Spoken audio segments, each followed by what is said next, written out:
Hello students, एक बार फिर से स्वागत है आपका अपने YouTube channel play with science पर। जैसे कि आपने मुझे कहा था कि मैम थर्ड चैप्टर का एक टॉपिक रह गया, तो वो टॉपिक मैं आज लेके आ चुकी हूँ। टेंशन वाली बात नहीं है। आज हम कवर करने वाले हैं निकल कैडमियम सेल को। निकल कैडमियम सेल संचालक सेल की अगर हम बात करें, देखो मेरी बात सुनो। मैंने आपको बताया था कि निकल कैडमियम सेल जो होता है ना, वो आपको ध्यान में रखना है, एक प्रकार का द्वितीयक सेल है। और द्वितीयक सेल से आपका क्या मतलब है, तो मैंने आपको बताया था कि इसमें जो अभिक्रिया है वो दोनों दिशाओं में चलती है। यानी आपका चार्ज और डिस्चार्ज वाला यहाँ पर क्या होता है, प्रक्रम जो होता है वो अपनाया जाता है। मैंने आपको कहा था ऐसी अभिक्रियाएं जो आपकी विद्युत ऊर्जा को रासायनिक ऊर्जा में और रासायनिक ऊर्जा को विद्युत ऊर्जा में कन्वर्ट करे, उसे हम द्वितीयक सेल कहते हैं। और कुछ खासियत और भी बताई थी द्वितीयक सेल के बारे में। मैंने आपको कहा था कि द्वितीयक सेल एक ऐसा सेल है जिसको हम बार बार उपयोग में ले सकते हैं। इससे पहले मैंने आपको सीसा संचायक सेल के बारे में बताया था। तो बात आती है कि निकल सेल और सीसा संचायक सेल जो है, दोनों ही क्या है, एक द्वितीयक सेल है। तो इन दोनों में बेटर कौन सा है? देखो, वैसे तो ना जो आपका सीसा संचायक सेल है वो तो आपका क्या है, एसिड के बेस मतलब एसिड से चलने वाला आपका बैटरी एक टाइप से एक सेल है आपका।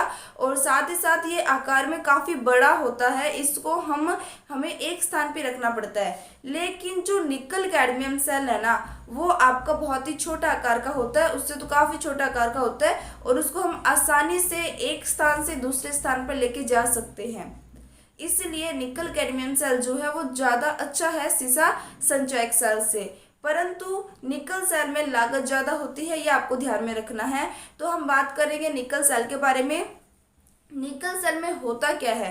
देखो, निकल सेल के अंदर क्या होता है कि ना, एक जो आपकी सेल है ना, उसमें दो आपके क्या कहते हैं, दो पट्टिकाएं पाई जाती है। एक तो आपकी एनोड की तरह कार्य करती है और एक आपकी कैथोड की तरह कार्य करती है। ठीक है। फॉर एग्जाम्पल यहाँ पे देखना, जो आपका कैडमियम है ना, पहले इसके बारे में मैं आपको बता दूं, फिर मैं यहाँ पे आपको समझा दूंगी। जो आपका कैडमियम है ना, वो तो आपका काम करता है एनोड की भांति। और जो आपका निकल है ना, निकल ऑक्साइड जो आप लोगे, वो आपका काम करेगा कैथोड की भांति। ये दो चीजें आपको लेनी है सेल के अंदर। ठीक है। और बीच में एक विभाजन पट्टिका होगी जो आपकी पोटेशियम हाइड्रोक्साइड या सोडियम हाइड्रोक्साइड से पूरी तरीके से नम होगी। उसमें उपस्थित हाइड्रोक्साइड के अणु जो है वो अभिक्रिया में भाग लेंगे और आपकी अभिक्रिया को करवाएंगे। तो देखना यहाँ पर किस तरीके से है। देखो, ये है आपकी एक संरचना निकल सेल की। ठीक है, निकल कैडमियम सेल की। इसमें क्या है कि देखो, एक टाइप से ना बीच में एक इस तरीके से आपको वो दे दिया गया है। ठीक है, एक छिद्र युक्त आपको एक परख नली सी दे दी गई है, एक नली सी दे दी गई है। और इस नली के ऊपर है ना, इस नली के ऊपर कम से कम 3 लेयर है। इसके ऊपर कितने लेयर है? सॉरी, कम से कम 3 लेयर है। ठीक है। और इसके ऊपर इस तरीके से जो है ना, उसको सर्कल किया हुआ है। यानी जो इतनी मोटाई दिख रही है ना आपको, ये पूरी तरीके से इन 3 पट्टिकाओं से क्या है, इस तरीके से सर्कल के साथ इसको ज्वाइन करके रखा गया है। ठीक है। देखो, इसमें क्या होता है कि एक तो होता है निकल प्लेट होता है, जो किसकी भांति कार्य करेगा, एनोड के सॉरी कैथोड की भांति। एक होता है आपका विभाजन पट्टिका। ये जो विभाजन पट्टिका है ना, वो आपका बना होता है पोटेशियम हाइड्रोक्साइड से। विभाजन पट्टिका पोटेशियम हाइड्रोक्साइड, मतलब विभाजन पट्टिका जो लिया गया है ना, उसको पोटेशियम हाइड्रोक्साइड से निकाला जाता है, डुबा के निकाला जाता है उसको सोल्यूशन में से, और यहाँ पर रखा जाता है। ठीक है। तो उसकी जो नमी रह जाती है वो अभिक्रिया में भाग लेती है। और यहाँ पर होता है आपका कैडमियम प्लेट। अब जो कैडमियम है वो किसकी भांति कार्य करता है, वो करता है एनोड की भांति। तो देखो, 2-3 बातें मैंने आपको बता दी। क्या क्या बातें बताई है? पहली बात तो मैंने आपको कहा कि जो आपका निकल कैडमियम सेल है वो सीसा संचयक सेल से बेटर है, क्योंकि उसका आकार छोटा है और उसको हम आसानी से एक जगह से दूसरी जगह लेके जा सकते हैं। दूसरी बात मैंने आपको बताई, इसमें लागत क्या है, सीसा संचयक सेल से ज़्यादा है। तीसरी बात मैंने आपको क्या बताई कि इसमें आपकी 3 चीज़ें आपको ध्यान में रखनी है। एक आपका इसमें निकल प्लेट पाया जाता है, एक आपका कैडमियम प्लेट पाया जाता है, और एक विभाजन पट्टिका। विभाजन पट्टिका को पोटेशियम हाइड्रोक्साइड से या सोडियम हाइड्रोक्साइड के विलयन से डुबो करके निकाला जाता है, जिस कारण उसमें नमी पोटेशियम हाइड्रोक्साइड की, सोडियम हाइड्रोक्साइड की रह जाती है, और वही हाइड्रोक्साइड रिएक्शन में हिस्सा लेती है। क्लियर बात? तो देखते हैं यहाँ पे अभिक्रिया कैसी होती है। आपको पता है, फर्स्ट ऑफ ऑल, जैसे मैंने आपको सीसा संचयक सेल के बारे में बताया था, तो मैंने कहा था उसमें डिस्चार्जिंग की प्रोसेस होती है। डिस्चार्जिंग की प्रोसेस का मतलब है कि उसमें जो आपकी विद्युत ऊर्जा होती है ना, वो अब रासायनिक ऊर्जा में चेंज हो रही है। आपने जितने भी उसमें विद्युत ऊर्जा बनाई थी, अब वो विद्युत ऊर्जा किस में चेंज हो रही है, रासायनिक ऊर्जा में, यानी सेल डिस्चार्ज हो रहा है। जब सेल डिस्चार्ज होगा तो उस टाइम अभिक्रिया क्या होगी, देखना, डिस्चार्ज होगा तो एनोड पर अभिक्रिया होगी। अभी मैंने आपको बताया था कि एनोड पर कौन होता है, कैडमियम होता है। अभी कैडमियम जो है वो 2 टाइम्स हाइड्रोक्साइड के साथ क्या करता है, अभिक्रिया करता है। जैसे इसके साथ अभिक्रिया करेगा तो यहाँ पर क्या है, Cd जो है वो 2OH2 के साथ क्या कर लेगा, बॉन्ड बना लेगा। अब 2OH माइनस पर, एक OH माइनस पर एक इलेक्ट्रॉन है, तो 2OH माइनस पर कितने इलेक्ट्रॉन है, 2 इलेक्ट्रॉन है, वो आपके बाहर निकल जाएंगे। ठीक है, फर्स्ट रिएक्शन ये है। कैथोड पर रिएक्शन किसकी होगी, कैथोड के रूप में हमने क्या लिया था, हमने लिया था निकल को, निकल ऑक्साइड के रूप में लिया था हमने। ठीक है, अब ये जो निकल ऑक्साइड है वो किसके साथ रिएक्ट कर रहा है, वाटर के साथ रिएक्ट कर रहा है, प्लस 2 इलेक्ट्रॉन ले रहा है। ठीक है, देखो एक चीज तो आपके माइंड में क्लियर होनी चाहिए, एनोड है तो ऑक्सीडेशन होता है, कैथोड है तो रिडक्शन होता है। जिसका ऑक्सीडेशन होता है वो हमेशा इलेक्ट्रॉन त्यागता है, जिसका रिडक्शन होता है वो हमेशा इलेक्ट्रॉन ग्रहण करता है। ठीक है, अब यहाँ पर जो आपका निकल ऑक्साइड है, जब वो वाटर के 2 टाइम्स वाटर के मोलिक्यूल्स के साथ रिएक्ट करेगा तो ये क्या करेगा, 2 इलेक्ट्रॉन को गेन करेगा, 2 इलेक्ट्रॉन को ग्रहण करेगा। जैसे ही 2 इलेक्ट्रॉनों को ग्रहण करेगा तो अभिक्रिया देखो किस तरीके से हुई। यहाँ पर आपके पास कितने हाइड्रोजन है, टोटल 4, यहाँ पर ऑक्सीजन कितने हैं, 2, और 2 ऑक्सीजन ये, यानी आपके पास हाइड्रोजन और ऑक्सीजन दोनों ही कितने कितने हैं, 4 है। ठीक है, जिसमें से 2 ऑक्सीजन 2 हाइड्रोजन तो निकल के साथ यहाँ पे अभिक्रिया कर लेगी, बाकी जो आपके 2 हाइड्रोजन और 2 ऑक्सीजन है वो इलेक्ट्रॉन को लेके बाहर निकल जाएगी। क्लियर बात, आई थिंक अभिक्रिया समझ आ रही होंगी आपको। तो ये भी बहुत इजी है कि यहाँ पे 4 ऑक्सीजन है, 4 हाइड्रोजन है, जिसमें से निकल के साथ 2 जुड़ जाएगा और 2 इलेक्ट्रॉन को लेके बाहर निकल जाएगा। ठीक है, अब आपको पता है जब हम एनोड पर अभिक्रिया को देखते हैं तो उसे हम बोलते हैं हाफ सेल रिएक्शन, जब हम कैथोड पर अभिक्रिया को देखते हैं तब भी उसे हम बोलते हैं हाफ सेल रिएक्शन। लेकिन जब आप अपने दोनों अभिक्रियाओं को जोड़ देंगे ना तो उसे हम क्या बोलेंगे, फुल सेल रिएक्शन बोलेंगे। अब देखो यहाँ पर आपको पता है कि जब हम दोनों अभिक्रिया को जोड़ेंगे तो राइट हैंड साइड वालों को एक साथ लिखना है, लेफ्ट हैंड साइड वालों को एक साथ लिखना है। ठीक है, यानी राइट हैंड साइड वालों को एक साथ जोड़ना है और लेफ्ट हैंड साइड वालों को एक साथ जोड़ना है। अपोजिट में जो भी सेम है उनको काट दिया जाता है। अब देखो यहाँ पर क्या क्या चीजें सेम है, आपको दिख रहा होगा कि 2 इलेक्ट्रॉन से 2 इलेक्ट्रॉन कैंसिल हो जाएंगे, दोनों अपोजिट में है ना। दूसरी बात 2OH माइनस से 2OH माइनस कैंसिल हो गया, अब कोई कैंसिल नहीं हो रहा है इसमें। अब हम क्या करेंगे, जो हमारे लेफ्ट हैंड साइड है उनको आपस में जोड़ देंगे, क्लियर बात है, और जो हमारे राइट हैंड साइड है उनको आपस में जोड़ देंगे। तो इस तरीके से हमारी जो अभिक्रिया है वो पूर्ण होती है। आप इसको भी चेक कर सकते हो, ये भी क्या है आपका पूरी तरीके से आपका संतुलित है।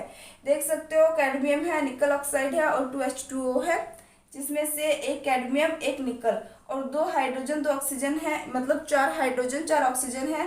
तो जिसमें से 2 हाइड्रोजन ऑक्सीजन तो कैडमियम के साथ और 2 हाइड्रोजन ऑक्सीजन किसके साथ है, निकल के साथ। यानी कट कटा के आपको याद रखना है कि अभिक्रिया संतुलित ही होगी। अगर आपकी अभिक्रिया असंतुलित हो रही है तो यानी आपने रिएक्शन गलत की है।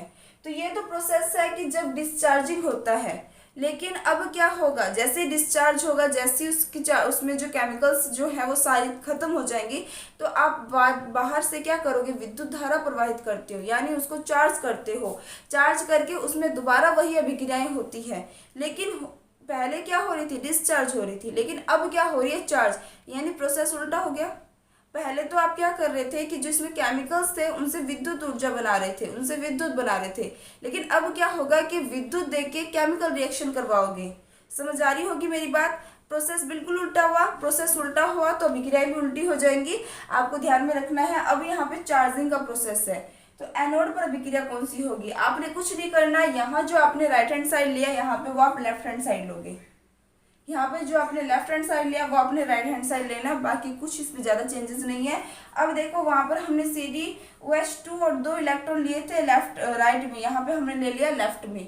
फिर इनके बीच रिएक्शन करवाए तो बनेगा तो यही ना, इससे ये बनेगा तो इससे दोबारा यही बनेगा। तो ये भी यहाँ पे बन चुका आपका। कैथोड पर अभिक्रिया की बात करें तो सेम वही है, यहाँ पे जो आपका राइट है वो यहाँ पर आपका क्या आ जाएगा, लेफ्ट में आ जाएगा। दोनों के बीच रिएक्शन करवाओगे तो आपके पास ये उत्पाद बन जाएगा। नेक्स्ट इसका भी आपको पूर्ण सेल अभिक्रिया जब आप करवाओगे तो वही चीज़ है, इसमें भी क्या हो जाएंगे आपके दो इलेक्ट्रॉन से दो इलेक्ट्रॉन कैंसिल हो जाएंगे, 2OH माइनस से 2OH माइनस कैंसिल हो जाएंगे। जब हम इसकी फुल सेल रिएक्शन ज्ञात करेंगे तो यहाँ पर CdOH2 जो है वो NaOH2 के साथ अभिक्रिया कर लेगा और आपका ये बन जाएगा। क्लियर बात। तो आपको थोड़ा सा बहुत ही इजी है ये, वही ज़्यादा कोई टफ वाली बात नहीं है। तो थोड़ा सा आपको ध्यान में रखना है कि जो निकल कैडमियम सेल्स होते हैं वो आकार में थोड़ा छोटा होता है और साथ ही साथ हम इसको आसानी से एक जगह से दूसरी जगह लेके जा सकते हैं, इसलिए इसको ज़्यादा बेटर माना जाता है। ठीक है, तो यहाँ तक आपको समझ आ गया होगा, तो जल्दी से आप इसका स्क्रीनशॉट ले लो। अब हम बात करेंगे इस क्वेश्चन के बारे में। देखो ये दोनों क्वेश्चन मैंने आपको होमवर्क के लिए दिए थे, टोटल 4 क्वेश्चन दिए थे, जिसमें से 2 क्वेश्चन हम पीछे कर चुके हैं। अब ये 2 क्वेश्चन रह गए, वो कवर कर लेते हैं। देखो क्वेश्चन में क्या बोला गया है, डेनियल सेल के लिए मानक इलेक्ट्रोड विभव 1.5 वोल्ट है, इनके लिए मानक गिब्स मुक्त ऊर्जा की गणना करें। ठीक है, तो देखो आपको पीछे मैंने एक फॉर्मूला बताया था, मैंने आपको कहा था कि देखो मानक गिब्स मुक्त ऊर्जा मतलब क्या होता है, डेल जी तो होता है गिब्स मुक्त ऊर्जा, मानक है तो ये स्टैंडर्ड हो जाता है, यानी इसमें टेम्परेचर प्रेशर ये सारे क्या हो जाते हैं, फिक्स हो जाते हैं। तो इसका फॉर्मूला क्या था, डेल जी नॉट बराबर माइनस NF E0 सेल, यही फॉर्मूला था आपका। अब देखो यहाँ पर डेल जी नॉट का मान तो आपको ज्ञात करना है, माइनस n का मतलब क्या होता है, क्वेश्चन के अंदर आपको बोला है डेनियल सेल। अब मैंने आपको जैसे जब ये चैप्टर स्टार्ट करवाया था ना, तो मैंने आपको डेनियल सेल के बारे में बताया था और मैंने आपको कहा था डेनियल सेल के अंदर क्या होता है, जिंक और कॉपर जो होते हैं, जिंक एनोड के रूप में, कॉपर कैथोड के रूप में कार्य करते हैं। जिंक अपने 2 इलेक्ट्रॉन त्यागते हैं, कॉपर उस 2 इलेक्ट्रॉन को ग्रहण करते हैं। ठीक है, तो इस बारे में हम अच्छे से चर्चा कर चुके हैं पीछे। लेकिन n से क्या मतलब है, n का मतलब होता है त्यागे व ग्रहण किए गए इलेक्ट्रॉनों की संख्या, और इसने आपको यहाँ पर n का मान जो है सीधे सीधे ना देकर डेनियल सेल बोला है। और डेनियल सेल से आपको समझ आना है कि पीछे हम 2 इलेक्ट्रॉनों की बात करते थे, तो यहाँ पर n का मान कितना हो जाएगा, 2। तो डेल जी नॉट का मान अगर हम रखेंगे तो n का मान हो जाएगा 2। f जो होता है वो होता है आपका फेराडे, जो F जो होता है वो आपका फेराडे होता है, जो 96,500 कूलाम होता है। ठीक है, फेराडे नियतांक होता है, ये कितना होता है आपका 96,500 कूलाम। ठीक है, इनटू में आपको E0 सेल यानी मानक, आपको ये देखो मान दे रखा है, मानक इलेक्ट्रॉन विभव का मान दे रखा है कितना, 1.5 दे रखा है। तो जब इसका हम आंसर निकाल देंगे तो बिल्कुल इजी है, सभी को आपस में मल्टीप्लाई करना है। मल्टीप्लाई करोगे तो आपका लगभग आंसर आ जाएगा 289500, आप चेक कर सकते हो। ठीक है, आप चेक कर सकते हो, आपका इतना आंसर आ जाएगा। तो ये तो हो गया आपका फर्स्ट क्वेश्चन, ये तो बहुत ही इजी था। अब हम बात करेंगे सेकंड क्वेश्चन के बारे में। देखो सेकंड क्वेश्चन की बात करें ना, तो इसमें आपको क्या क्या चीजें दी है, एक तो आपको SN से SN+2 बन रहा है और एक आपका H+ से H2 बन रहा है। ठीक है, देखो मैंने आपको कहा था कि आपको ना अभिक्रिया को देख के पहचाननी है, इससे मिलता जुलता मैंने एक एग्जाम्पल पीछे करवाया है, बस फर्क इतना है कि ये आपका क्या है, हाइड्रोजन इलेक्ट्रोड है। और हाइड्रोजन इलेक्ट्रोड के बारे में मैंने आपको बता रखा है कि जो हाइड्रोजन होता है उसका जो विभव का मान होता है ना वो 0 होता है। इसलिए जब हमें किसी की भी विभव का मान ज्ञात करना होता है, किसी भी धातु के लिए इलेक्ट्रोड के रूप में जो कार्य कर रहा है उसके विभव का मान ज्ञात करते हैं, तो हम मानक हाइड्रोजन इलेक्ट्रोड के रूप में हाइड्रोजन को प्रिफर करते हैं, हाइड्रोजन को लेते हैं। रीजन यही है क्योंकि इसका 0 वोल्ट होता है, ये सारे हम पीछे बात कर चुके हैं, कंफ्यूज मत होना। तो ध्यान में रखना, आपको यहाँ पर इसका मान देखो दे रखा है वोल्टा के रूप में, लेकिन हाइड्रोजन का नहीं दे रखा क्योंकि हाइड्रोजन इलेक्ट्रोड का जो मान होता है वो 0 होता है, ये आपको पहले से पता होता है। अब देखो यहाँ पर क्वेश्चन के अंदर आपको ये मान दे दिया गया, ये मान दे दिया गया, आपसे ई सेल पूछ लिया गया है और आपको ई सेल का फॉर्मूला तो याद ही होगा। चलो ई सेल का फॉर्मूला पहले लिख देते हैं। सबसे पहले देखो ई सेल का फॉर्मूला लिखने से पहले आपको ध्यान में रखना है, फॉर्मूले में आपका E0 सेल भी होता है, फॉर्मूले में आपका क्या होता है, E0 सेल भी होता है। और E0 सेल का मान हम कैसे ज्ञात करते हैं, E0 सेल का मान ज्ञात करते हैं हम E0 cathode minus E0 anode से। किससे ज्ञात करते हैं, E0 cathode minus E0 anode से। अब यहाँ पर देखो ये तो आपका काम करता है, जिसको हम राइट हैंड साइड लिखते हैं वो काम करता है आपका किसके रूप में, देखो आपको कैसे पहचानना है, कंफ्यूज मत होना। इसमें दो अभिक्रियाएं हो रही है, ठीक है। एक अभिक्रिया में तो क्या हो रहा है कि जो Sn जो है वो Sn+2 में चेंज हो रहा है, इसका मतलब है कि इसने 2 इलेक्ट्रॉन त्याग दिए, ऑब्वियस सी बात है। और जो H+ है वो किस में चेंज हो रहा है, H2 में, मतलब इसने क्या किया है, एक इलेक्ट्रॉन ग्रहण किया है, ठीक है। लेकिन इसमें कितने हैं, इसके 2 है, तो यहाँ पर 2 आ जाएगा। यहाँ पर क्या है, 2H+ है। 2H+ का मतलब है एक हाइड्रोजन तो एक इलेक्ट्रॉन को ग्रहण करेगा, 2 हाइड्रोजन कितने इलेक्ट्रॉन को ग्रहण करेंगे, 2 इलेक्ट्रॉन को, ठीक है। 2 इलेक्ट्रॉन को, अभिक्रिया को संतुलित करना भी जरूरी है, ठीक है। तो यहाँ पर जो आपका क्या कहते हैं, इस चीज को ऐसे समझो, देखो कंफ्यूज मत होना, इस चीज को आप ऐसे समझ सकते हो। आपको एक तो यह अभिक्रिया दे दी गई है और एक आपको यह अभिक्रिया दे दी गई है, ठीक है। अब आपने देखा कि यहाँ पर जो इलेक्ट्रॉनों की संख्या 2 है, लेकिन यहाँ पर इलेक्ट्रॉनों की संख्या 1 ही है। अभिक्रिया को क्या करना है, आपको संतुलित करना है। अभिक्रिया को संतुलित करना है तो पहले वाले इक्वेशन को आप 1 से मल्टीप्लाई करोगे और सेकेंड वाले इक्वेशन को आप 2 से मल्टीप्लाई करोगे। अब इसको 1 से करो या इसको ऐसे लिख दो, कोई मतलब नहीं रह जाता, ठीक है। और इसकी अगर हम बात करें 2 से मल्टीप्लाई करेंगे तो क्या बन जाएगा, 2H+ प्लस में 2 इलेक्ट्रॉन और 2H2, यही बन जाएगा आपका, ठीक है। तो अब देखो यहाँ पर आपका जो क्या कहते हैं इलेक्ट्रॉनों की संख्या वो अब क्या हो चुकी है, इक्वल।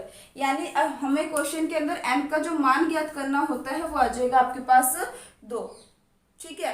तो अब देखो यहाँ पर अपने इसको सॉल्व करते हैं। इसको सॉल्व करने के बाद अब आपको पता है इलेक्ट्रॉन त्याग रहा है तो ये आपका किसकी भांति कार्य कर रहा है, एनोड की भांति। ये इलेक्ट्रॉन ग्रहण कर रहा है तो ये किसकी भांति कार्य कर रहा है, कैथोड की भांति। तो इसलिए मैंने आपको रिएक्शन पहले बता दी। अब आपको पता है E0 कैथोड के रूप में कौन कर रहा है, हाइड्रोजन कर रहा है, और हाइड्रोजन के विभव का मान कितना होता है, 0 वोल्ट। यानी E0 सेल इजिकल्स टू क्या हो जाएगा, 0 माइनस, और जो आपका एनोड है उसके रूप में काम कौन कर रहा है, Sn कर रहा है, ठीक है। अब Sn की जो वैल्यू है वो कितनी है आपकी, -0.14, ठीक है। अब देखो इन दोनों को मैं सॉल्व करूंगी तो मेरा आंसर +0.14 वोल्ट आ जाएगा, क्लियर बात। अब इसके बाद हम इसको सॉल्व करते हैं। इसको सॉल्व करेंगे तो सबसे पहले आपको ई सेल के लिए, ई सेल का मान अगर आपको ज्ञात करना है तो आपको ई सेल का फॉर्मूला पता होना चाहिए। और ई सेल का फॉर्मूला होता है E0 सेल -0.0591 अपॉन में n log base 10 product upon में रिएक्टेंट, यही फॉर्मूला होता है। याद होगा आपको, पीछे का आशा करते हो आपको अच्छे से याद होगा। तो अब देखो यहाँ पर m का मान आप कितना रख दोगे, 2, त्यागे ग्रहण किए गए इलेक्ट्रॉनों की संख्या। E0 सेल का मान आप रख दोगे ये। आपके पास प्रोडक्ट का मान जो है वो कितना हो जाएगा, प्रोडक्ट का मान आपके पास देखो यहाँ पर, ये आपके पास क्या है, अभिकारक है। यहाँ पर अपने ऐसे याद रखते हैं, ये आपके पास क्या है, अभिकारक है। ये आपके पास क्या है, उत्पाद है। दोनों ही उत्पाद है क्योंकि दोनों राइट हैंड साइड में लिखे हुए हैं और दोनों ये लेफ्ट हैंड साइड में लिखे हुए हैं, तो ये आपके पास क्या है, अभिकारक है। अब इनमें से देखो आपके पास अभिकारक और उत्पाद में आपको उत्पाद की वैल्यू चाहिए। इनमें से आपको किसकी वैल्यू दे रखी है, इनमें से आपको इसकी वैल्यू दे रखी है, ये रहा, ये देखो ये उत्पाद है और इसकी वैल्यू आपको कितनी दे रखी है, 0.050, ठीक है। तो यहाँ पर जो हम प्रोडक्ट अपॉन में रिएक्टेंट है इसकी वैल्यू कितनी रखेंगे, देखो यहाँ पर पहले मैं लिख देती हूँ। यहाँ पर आपका क्या आ जाएगा, P की वैल्यू 0.050, ठीक है। तो ये तो वैल्यू किसकी होगी, आपकी प्रोडक्ट की। अब प्रोडक्ट को हमने किससे मल्टीप्लाई किया था, 1 से। तो जब हम किसी की मोलों की संख्या 1 लेते हैं तो उसके घात में भी वो 1 ही जाएगा। तो 1 लिखो ना लिखो कोई फर्क नहीं पड़ता। रिएक्टेंट की वैल्यू कितनी है, मेरे हिसाब से सारा समझ आ रहा होगा। अब रिएक्टेंट की वैल्यू की अगर हम बात करें तो रिएक्टेंट के रूप में आपके पास क्या है, ये है। तो यहाँ पर कितना आ जाएगा आपका 0.20020, ठीक है। लेकिन यहाँ पर हमने इसको किससे मल्टीप्लाई किया था, 2 से। 2 से मल्टीप्लाई करने के बाद हमारे पास मोलों की संख्या कितनी आई, 2। और जिसके मोलों की संख्या जितनी होती है वो हमेशा इसमें इसके घातों में जाती है ना। तो यहाँ पर आ जाएगा आपका 2, बाकी सारा हम लिख देते हैं। अब यहाँ पर आ जाएगा 0.0591 अपॉन में यहाँ पे 2, यहाँ पे कितना आ जाएगा 0.14 इजिकल्स टू ई सेल। हम यही ज्ञात कर रहे हैं, ठीक है। अब देखो ये जो आपका क्वेश्चन है इसको मैं ऐसे लिख सकती हूँ, इसको मैं ऐसे लिख सकती हूँ, नो डाउट लिख सकती हूँ मैं। अब देखो इसको अगर हम सॉल्व करते हैं तो सॉल्व करने के बाद, अच्छा हाँ, ये अब तो आंसर आप खुद बताओगे क्योंकि ये इसको सॉल्व करना आपके लिए आसान है। ठीक है, इसको सॉल्व करना, मैंने आपको पीछे 3 क्वेश्चन हम इसके कवर कर चुके हैं और अब तक तो आपको ये आ जाना चाहिए। तो इसका आंसर आप लोग कमेंट करोगे और हर बच्चा कमेंट करेगा ताकि मुझे ये लगे कि भाई हाँ आप लोग बहुत अच्छे से अपनी स्टडी को कंटिन्यू रख रहे हो। ठीक है, तो इसका आंसर आप बता देना। तरीका मैंने बता दिया क्योंकि मुझे ये था कि हाइड्रोजन इलेक्ट्रोड है तो आप लोग इसका मान ढूंढोगे और आपको समझ नहीं आएगा। तो कोई बात नहीं, ये आपके क्वेश्चंस 2 कवर हो चुके हैं, आप जल्दी से इसका स्क्रीनशॉट ले लो।